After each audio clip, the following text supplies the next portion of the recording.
बिहार के मुख्यमंत्री नीतीश कुमार प्रगति यात्रा पर हैं। उन्होंने पूर्वी चंपारण का दौरा किया। मुख्यमंत्री नीतीश कुमार की यात्रा को सफल बताते हुए नरकटिया विधानसभा के जदयू सह मुखिया संघ के अध्यक्ष विनोद यादव ने कहा कि मुख्यमंत्री नीतीश कुमार के यात्रा से जिले के लोगों को कई 100 करोड़ की योजनाओं का सौगात मिला है। इसके लिए पूरे जिले वासियों की तरफ से मुख्यमंत्री को बधाई। साथ ही उन्होंने कहा कि जिले के केसरिया, सुगौली व मोतिहारी में विभिन्न योजनाओं में लगभग 201 करोड़ की 104 योजनाओं का उद्घाटन और शिलान्यास मुख्यमंत्री ने इस अवसर पर किया, जिसका फायदा जिला वासियों को मिलेगा।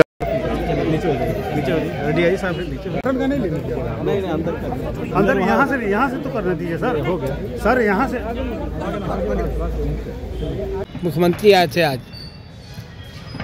देखिए, सबसे पहले मैं आपको चैनल को धन्यवाद देना चाहता हूं। और माननीय मुख्यमंत्री जी आज हम लोग के ज़िले में आए हुए हैं प्रगति यात्रा को सफल बनाने के लिए। आज जो ज़िले वासियों को जो 200 करोड़ से ऊपर जो मिला है वो हमारे ज़िले में ही ना काम होगा।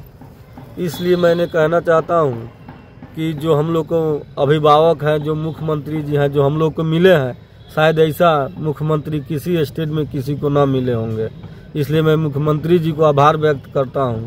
और साथ साथ जिले के जो भी प्रशासन है, जो अपने काम पर इतना अच्छा काम किया कि इतना बड़ा प्रोग्राम माननीय मुख्यमंत्री जी का रहा और कहीं से कोई किंतु परंतु नहीं रहा। इसलिए मैं इन लोगों को भी धन्यवाद व्यक्त करता हूँ। और मीडिया प्रभारी में मीडिया बंधु हैं लोग, मैं उन लोगों को भी, आप लोगों को भी मैं धन्यवाद देना चाहता हूँ। उनका दौरा सफल रहा कि नहीं? उनका दौरा स्पष्ट रूप से सफल रहा, उसमें कहीं से कोई किंतु परंतु नहीं है। उनको आने से हमारे पूर्वी चंपारण के लोगों को बहुत ज़्यादा प्रॉफिट हुआ। 200 से ऊपर करोड़ का वो योजना देकर गए। जीविका दीदी से मुलाकात किए, जो फुलवार उत्तरी में फर्स्ट बार जीविका भवन बना है, वहीं पर माननीय मुख्यमंत्री जी आए हैं। इसका संदेश तो समझिए कि पूरा प्रदेश को मिलेगा कि चंपारण में माननीय मुख्यमंत्री जी आए और इतना बड़ा सौगात देकर गए। इसलिए हम लोग मुख्यमंत्री जी का आभार व्यक्त कर रहे हैं।